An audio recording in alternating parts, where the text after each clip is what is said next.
Muchas gracias por la oportunidad de compartir algunas reflexiones que corresponden, creo, ser doblemente breves por la hora y por el tiempo.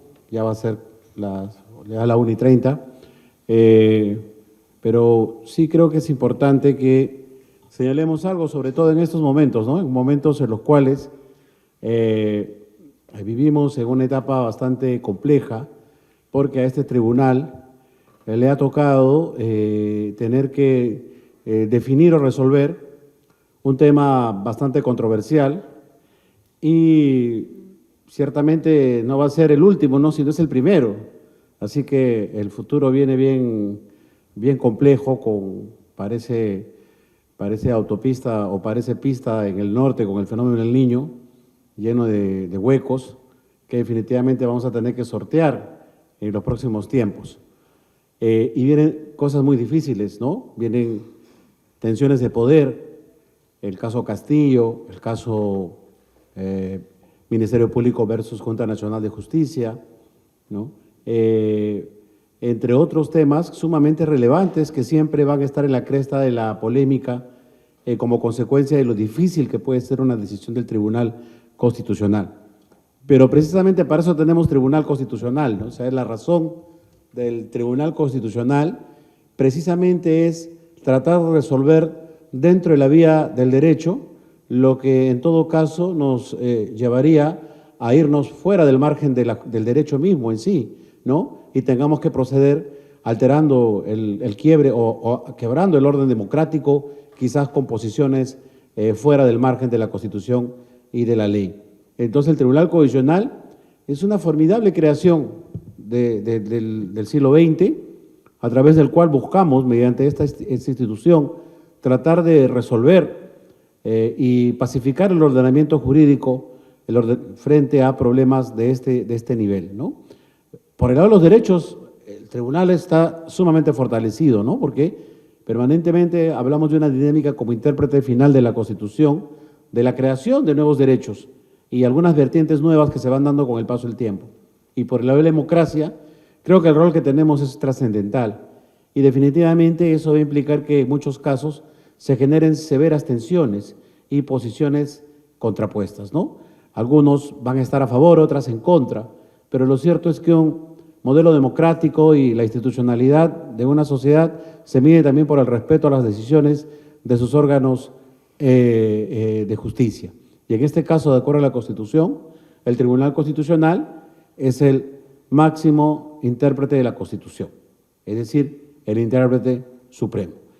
Podemos discrepar de las decisiones del tribunal, pero el tribunal tiene que tomar decisiones. Entonces, aquí es imperativo un juez constitucional que actúe con independencia, imparcialidad y con valentía, ¿no? Porque siempre va a haber permanentes amenazas al propio desempeño de la función constitucional, que definitivamente el juez tiene que preferir su compromiso con los valores democráticos, como creo que venimos haciéndolo durante el desempeño de este nuevo Tribunal Constitucional. Ciertamente tenemos una sentencia, voy a referirme rápidamente a este punto que creo que es el que hoy en día interesa mucho, ¿no? Tenemos una sentencia dada por un Tribunal Constitucional que ha amparado un proceso de habeas corpus en favor de la concesión de un indulto. Y, por otro lado, tenemos una resolución de un tribunal supranacional, una resolución a través del cual señala que no se ejecute dicha sentencia. Pero han pasado 3 años, 2 años y casi a camino a 3, y tenemos un par de escritos en el tribunal precisamente sobre la ejecución de esa sentencia que quedó suspendida hace 2 años. ¿Qué es lo que tendría que hacer el Tribunal Constitucional? ¿Mantener en suspenso una sentencia aprobada por el Tribunal Constitucional? ¿Optar por preferir una resolución de supervisión que dispone preliminarmente o provisionalmente una no ejecución de la sentencia? ¿Cuánto es el tiempo que se debe esperar? ¿3, 4, 5 años? ¿Se puede impedir la ejecución de una sentencia de manera permanente con una decisión, con una resolución que técnicamente es un procedimiento cautelar en una etapa de supervisión? Son temas bastante complejos que no hay del todo claro, no está del todo definido ni en los tratados internacionales en materia de derechos humanos, y hay un amplio margen de valoración que definitivamente el alto tribunal tiene que realizarlo, como de hecho, de algún modo, ha tenido que tomar en cuenta en este caso. En este caso, entendemos que la vinculación directa con el Estado peruano es sobre la base de la sentencia del caso Barros Altos y La Cantuta, ¿no?, que señala que el Estado peruano debió investigar, procesar y condenar a los responsables de estos crímenes. Y el Estado peruano ha investigado, ha procesado y ha condenado. El Estado peruano cumplió la sentencia de la Corte Interamericana sobre el caso de Barros Altos. Entonces, de lo que estamos hablando aquí es de otro procedimiento que se ha dado en el transcurso ya del cumplimiento de la pena, después de 15 años, ahora ya 17, del cumplimiento de la pena, que es la concesión de una institución que contiene la Constitución y que se conoce como el indulto, y que es una atribución exclusiva del Estado a través de la institución presidencial que finalmente la otorga. Entonces, es un indulto que técnicamente no ha sido prohibido por la sentencia. Han habido resoluciones posteriores que han tratado de interpretar la sentencia o tratar de decirnos cómo debemos cumplir ya la ejecución de la sentencia. Pero técnicamente los mandatos de la Corte en la sentencia se han cumplido en su totalidad. La forma como finalmente este debe ser el desenlace, como en una resolución la Corte dirá que el favorecido pida perdón, etcétera, son temas que no están contemplados en la sentencia, sino en decisiones posteriores que no tienen el nivel de sentencia, como en el caso de un tribunal que dicta sentencias, que dicta autos, que dicta decretos, etcétera. En este caso, la vinculación directa del Estado parte, esa es la interpretación del tribunal, es con la sentencia. En consecuencia, aquí tenemos un tema bastante complejo, ¿no? Podemos paralizar nuevamente una sentencia que no ha sido anulada por un procedimiento formal, jurídicamente hablando, del Tribunal Constitucional, podemos seguir paralizando sin ejecutarla. En consecuencia, aquí creemos que hay un vacío que el tribunal tiene que adoptar. Y hemos hecho referencia también a que en su momento, cuando el Estado peruano otorgó un indulto al señor Crucillat, no sé si ustedes recuerdan, en el caso Crucillat, finalmente se vio al señor Crucillat en un restaurante sano, etcétera. Lo que se hizo fue un amparo para revertir ese proceso, que finalmente dio a que se anule el indulto. En el caso peruano nunca se hizo un procedimiento ordinario de anulación, que no existe ciertamente en la ley, pero en la jurisprudencia lo ha admitido por la vía del amparo, pero no existe, no ha existido. Entonces, eso ha dado lugar definitivamente a que durante estos 2 años de esa decisión bien pudo plantearse algunos mecanismos constitucionales si es que eventualmente se creía que la decisión del alto tribunal no era la adecuada, cosa que no se hizo. Entonces, a nosotros como Tribunal Constitucional, y creo que ese es el tema central de la exposición que debía exponer el día de hoy, es creo que el rol fundamental de un Tribunal Constitucional, no sustraerse al deber de tener que tomar decisiones. Y esta es una decisión legítimamente tomada por magistrados del Tribunal Constitucional que tienen que tomar una posición frente a este caso en concreto. Y definitivamente, si es que hay decisiones que la decisión deba ser cuestionada, seguramente se podrán franquear recursos legales que habilita la jurisdicción ordinaria supranacional. Pero lo cierto es que hay un mandato y el mandato tiene que cumplirse. Se ha dicho también, tratando de desconocer los mecanismos procesales, que en este caso ha habido una suerte de sustracción del deber constitucional, pese a que el tribunal tomó una decisión, como por ejemplo trasladar al juez de Ica para que ejecute una decisión. Ciertamente, la tradición y la jurisprudencia que se desarrolla en este tipo de procesos hace que sea el juez de ejecución quien haga el trámite con la documentación respectiva, porque tiene hasta habilitación de firmas en INPE para la excarcelación de un procesado.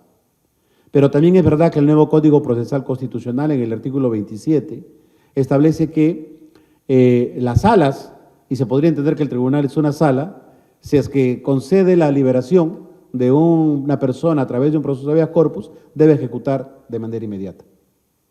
En consecuencia, como este era el primer caso que el Tribunal Constitucional tenía, sobre la base de estas aristas, consideró que correspondía utilizar la vía usual, tradicional, ordinaria, de remitir al juez de ejecución. Y ciertamente aquí, dentro del margen de autonomía, ha llamado la atención finalmente la decisión del juez de no concederla, pero tampoco negarla, sino devolverla al Tribunal Constitucional. En consecuencia, el tribunal lo que ha tenido que hacer, en vista de que también tenía otro documento que ingresó unos días antes, que era un recurso de reposición, finalmente a utilizar el artículo 27 para disponer dicho procedimiento. El tribunal actúa y actúa conforme a sus competencias. Corresponde ahora, en el caso concreto, a las instancias ejecutivas decidir. Y ciertamente cada órgano asume una responsabilidad. Y este caso, que puede ser muy curioso o muy importante creo que es la palabra, y también polémico, usualmente lo tenemos mucho en el caso peruano y quizás en algunos temas donde no sea tan manifiesto o tan conocido, ¿no? Por ejemplo, el tribunal ha diagnosticado el hacinamiento carcelario y ha dispuesto que el Estado peruano cumpla con un proceso de deshacinamiento, de no tener ese tipo de cárceles que finalmente no sirven para las condiciones constitucionales de la reincorporación de un penado. Sin embargo, tenemos pendiente la ejecución de una decisión como esta tan importante del Tribunal Constitucional, que demanda pues que realmente el sistema de tratamiento penitenciario cumpla esa misión que dice la Constitución, y es que quien alguien va a la prisión tiene que salir resocializado del mismo, porque si no es un saludo a la bandera y finalmente hay un descrédito de la propia sociedad. Y no solo en eso, ¿no? En materia de derechos sociales, que muchas veces se olvida o se desconoce o no genera tanta noticia, ¿no? La devolución de los aportes al FONAVI, que el Tribunal Constitucional actual también ha tomado una decisión a efecto de que se inicie un proceso de devolución, ¿no? El pago del bono del docente por preparación de clase, que también durante décadas cientos, por no decir miles de profesores vienen litigando en las instancias judiciales, precisamente para poder recuperar parte de lo que la ley les ha reconocido desde el mismo momento que iniciaban sus labores en el campo de la docencia, ¿no? Los trabajadores mineros, ¿no? Que prácticamente con el pulmón en la mano litigan por años para poder tener una pensión por enfermedad profesional, y que este tribunal ha dictado un precedente, el precedente Oroya y el precedente Osores, precisamente para no tener un sistema tan frío, tan reglamentarista, que muchas veces a un trabajador minero que ha estado más de 30, 40 años en una mina, se le exija más papeles que para tramitar una visa a los Estados Unidos. Entonces, esos son los casos en los cuales el tribunal demanda también a los órganos constitucionales, a las empresas aseguradoras, etcétera, también que ejecuten decisiones que son necesarias para poder establecer un sistema en el cual impere el Estado constitucional. A veces son muy reacios, a veces no se cumplen, y es por eso que la jurisprudencia ha establecido mecanismos, por ejemplo, para que algunos incumplimientos lleguen nuevamente al tribunal por recurso de apelación por salto, por ejemplo, que es volver al tribunal porque alguien se muestra renuente a cumplir un mandato, ¿no? Y de eso tenemos bastante. Entonces, lo que vemos en este caso muy sonado, en realidad no es algo nuevo, no es algo que haya pasado, ocurre día a día en la justicia constitucional. Y más bien, permanentemente estamos tratando de superar esas barreras que lo que genera más bien es una suerte de falta de goce de los derechos de grandes sectores poblacionales que están abiertamente divididos entre peruanos, entre nacionales, algunos con mayor posibilidad de gozar derechos y otros con menos posibilidades. Y eso es algo que un tribunal constitucional no puede dejar de sustraerse, de tener que contribuir a que eso se solucione. En materia operativa también, y esto también da con ocasión de este tema de la ejecución. Ciertamente, mucho se pierde la justicia, y esto debe ser una crítica no solo para el Tribunal Constitucional, sino para todo el sistema de justicia, ¿no? Y las demoras por ese ritualismo procesal que realmente no tiene ninguna justificación cuando hablamos de libertades. Ninguna. Es inconcebible que prefiramos un trámite o un ritual procesal cuando de por medio haya la libertad de un ciudadano. Y ciertamente esos paseos de expedientes que vienen de la Corte de Ucayali, que vienen en recurso de agravio, y que el tribunal concede una tutela y que tiene que devolver a Ucayali y pasar por todo el trámite de ir el expediente, no se condice con una justicia constitucional que debe ser rápida, oportuna, inmediata. Y eso también es un tema que se tiene que trabajar, porque el hecho mismo de la lenidad consuma una violación también a un derecho, ¿no? El derecho a ser juzgado en un plazo razonable, que es una arista también fundamental que un tribunal constitucional tiene que asumir de manera plena y consciente para poder servir o para poder brindar un servicio de justicia constitucional adecuado.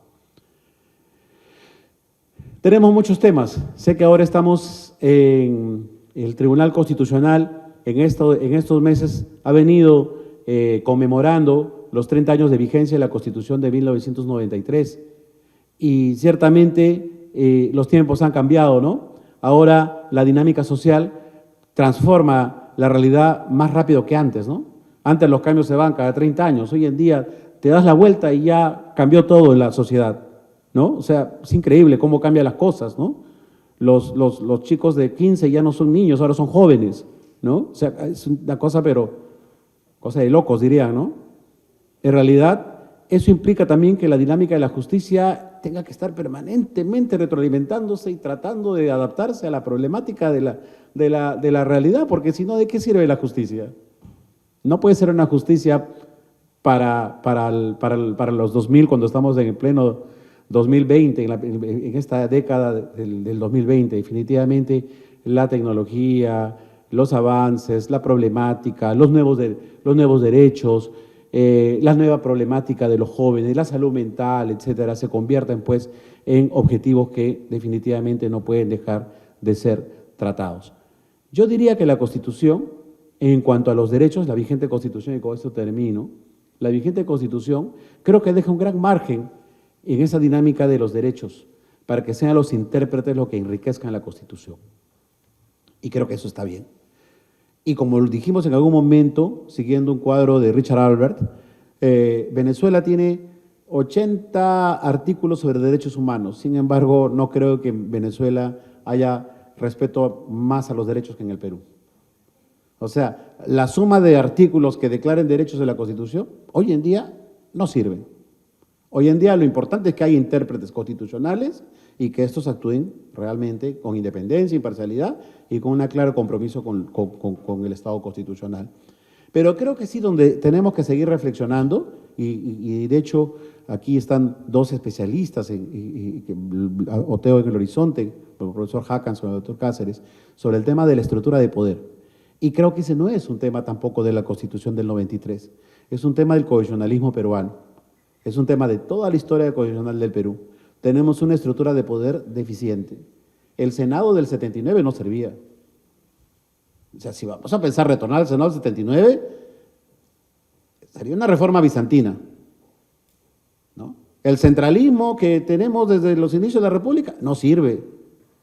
La regionalización, no sé, parece un holograma para poner en el cuaderno.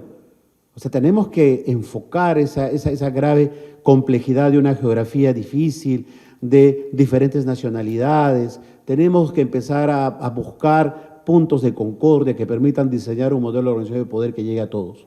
Y eso supera el clásico constitucionalismo europeo o americano. Creo que mucho tiene que ver la realidad nacional, la forma como tenemos que enfocar un cambio de toda la estructura de poder. Entonces creo que ahí sí es una tarea de gran envergadura. Tenemos que empezar a generar conciencia y sentimiento constitucional para empezar a hacer un gran cambio en las estructuras de poder. Porque definitivamente, si hay algo que es deficiente en el Perú, y esa es la autocrítica quizás que tenemos que tener todos, son los poderes del Estado. La gente dice Congreso, ¿no? Pero el Congreso es un poder. El Congreso siempre tiene deficiencias desde que nació el Congreso, pero un sistema judicial que tiene un juicio de 10 años, ese está en cuidados intensivos. O sea, un poder judicial que tiene un expediente de 10 años, está grave, pues, ¿no? Un ministerio que está lleno de pistolas inservibles y que no puede hacer nada con las pistolas y tiene todo un edificio lleno de pistolas incautadas, está en problemas ese ministerio. O sea, hay una deficiencia en la estructura de poder que es lo grave en el Perú y que eso es lo que tenemos que empezar a analizar cómo tratar de adaptar, porque cuando adaptemos las máquinas de poder va a haber mayor vigencia de los derechos, porque el poder tiene por función servir a los derechos. Pero mientras hay esos focos de ineptitud, incapacidad, espacio para la corrupción, etcétera, los derechos son los que finalmente no tienen un bonito final. Eso es quizás, como ingenieros constitucionales, diría Sartori, tenemos que tratar de edificar un nuevo modelo que permita lograr que ese artículo primero de la Constitución sea una realidad, ¿no? La defensa de la persona humana y el respeto de la dignidad. Les agradezco mucho su atención y buen provecho. Gracias.